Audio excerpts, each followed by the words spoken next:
Hello. வணக்கம். இப்பொழுது ஈழ மக்கள் புரட்சிகர விடுதலை முன்னணியின் தலைவரும் நாடாளுமன்ற உறுப்பினருமான சுரேஷ் பிரேமச்சந்திரன், தமிழ் தேசிய கூட்டமைப்பினுடைய ஊடக பேச்சாளர் சுரேஷ் பிரேமச்சந்திரன் இணைந்திருக்கின்றார். வணக்கம் சுரேஷ் பிரேமச்சந்திரன். வணக்கம் குருபரன். இரவு நேரம் நித்திரை உங்களுக்கு வந்திருக்கும் என்றாலும் இந்த நிகழ்ச்சியிலே கலந்து கொண்டமைக்கு முதல் நன்றியை தெரிவித்துக் கொள்கிறோம். பொதுவாக இலங்கையிலே இப்பொழுது இடம்பெறுகின்றது இராணுவ ஆட்சியா அல்லது இராணுவத்தை நோக்கி செல்லுகின்றதா இலங்கையினுடைய ஆட்சி முறைமை அல்லது ஜனநாயக ஆட்சி முறைமையா என்பது குறித்து பன்முகப்படுத்தப்பட்ட தரப்புகளில் இருந்து இன்று நாங்கள் கருத்துக்களை பெற்றிருந்தோம். எனவே இந்த வகையிலே நீங்கள் ஒரு கட்சியினுடைய முக்கியஸ்தர் என்ற வகையிலும் கூட்டமைப்பினுடைய முக்கியஸ்தர் என்ற வகையிலும் நாடாளுமன்ற உறுப்பினர் என்ற வகையிலும் என்ன கூறுகிறீர்கள் இன்றைய ஆட்சி முறைமை குறித்து?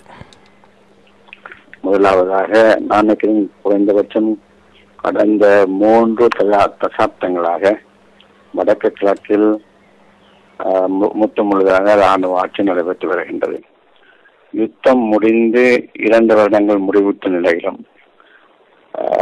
இலங்கையில் சமாதானம் மலர்ந்து விட்டது, யுத்தம் முடிந்து விட்டது, விடுதலைக்கு ஒழிக்கப்பட்டு விட்டார்கள் என்று கூறப்பட்ட நிலையிலும் நாங்கள் இன்று பார்ப்போமாக இருந்தால் பிரத்யேகமாக வடக்கு மாகாணத்தில் சகல விதமான நடவடிக்கைகளும் இராணுவத்தினுடைய உடன்பாட்டுடன் அல்லது இராணுவத்தினுடைய அறிவுறுத்தலுடன் இராணுவத்தினுடைய பங்கு பெற்றுகளுடன் தான் நடக்க வேண்டியிருக்கின்றது என்பது யதார்த்தமான சூழ்நிலை.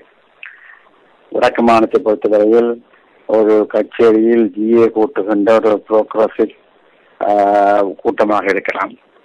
ஒரு கிராம மட்டத்திலான ஒரு நூல் நிலையம் அல்லது ஒரு கம்யூனிட்டி சென்டர் அவர்கள் நடத்தக்கூடிய ஒரு விளையாட்டாக அல்லது ஒரு ஃபங்க்ஷனாக இருக்கலாம்.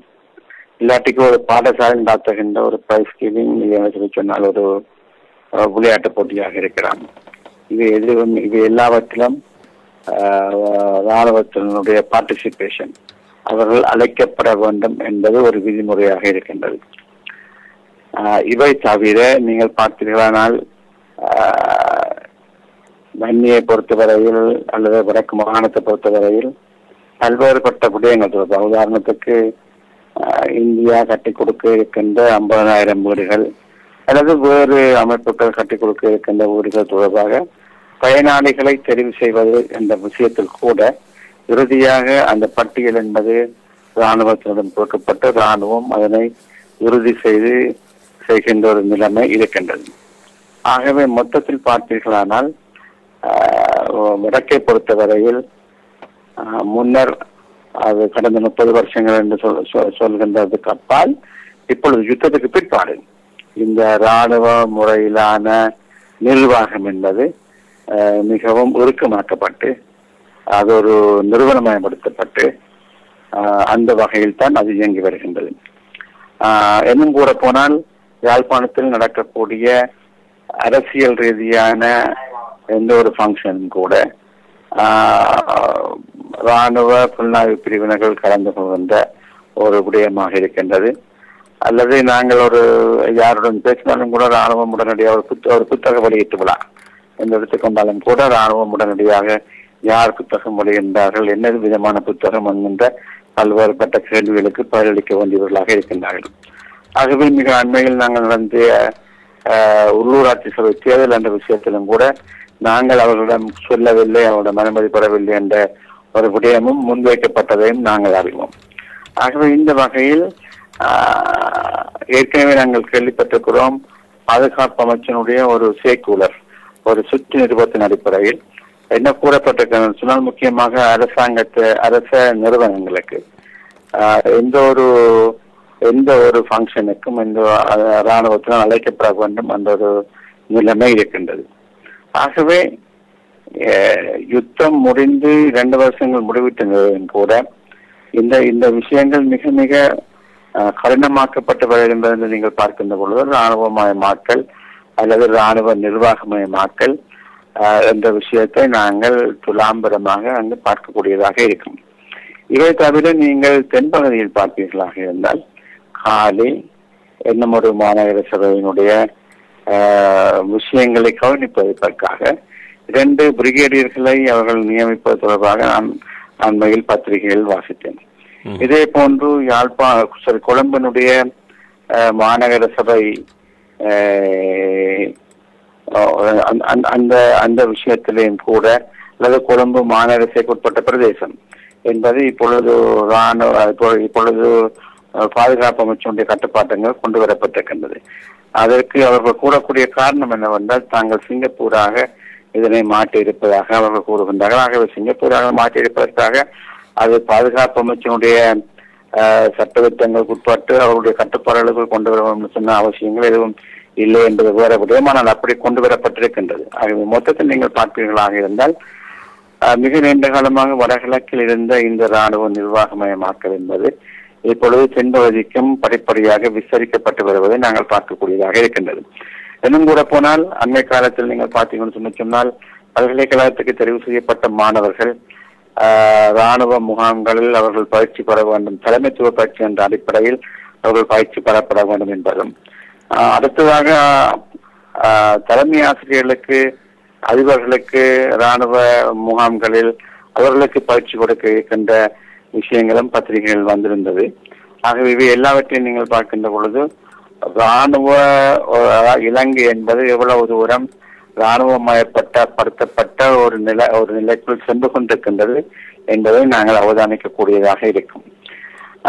அது மாத்திரமல்ல, நாங்கள் இதற்கு முன்பு பல பேர் பேசியிருக்கின்றார்கள். அரசாங்கம் சார்பாகவும் எதிராகவும் கூட உங்களது இந்த வானொலியில் பல பேர் பேசியிருக்கின்றார்கள். ஆனால் ஒரு விடயத்தை நாங்கள் புரிந்து கொள்ள வேண்டும் என்னவென்றால், தமிழ் தேசிய கூட்டமைப்பானது நாங்கள் பொய் பேச வேண்டும் அல்லது அரசுக்கு எதிராக பேச வேண்டும் என்று சொன்ன எங்களுடைய எந்த தேவையும் எங்களுக்கு கிடையாது. ஆனால் உண்மையாகவும் நேர்மையாகவும் யதார்த்தமான சூழ்நிலைகளை நாங்கள் பார்ப்போமாக இருந்தால், அரசாங்கம் எவ்வளவு தூரம் இந்த நடவடிக்கைகளை மேற்கொள்கின்றது என்பதை நாங்கள் துலாம்பரமாக அறியக்கூடியதாக இருக்கும். ஆகவே அது வெறுமனே எங்களிடம் மாத்திரமல்ல, சாதாரணமான மக்களிடமும் அங்கு வாழக்கூடியவர்களிடம் கேட்டால் அது எவ்வளவு தூரம் என்று அந்த நிலைமை இறுக்கமாக்கப்பட்டிருக்கின்றது என்பதை நாங்கள் புரிந்து கொள்ளக்கூடியதாக இருக்கும்.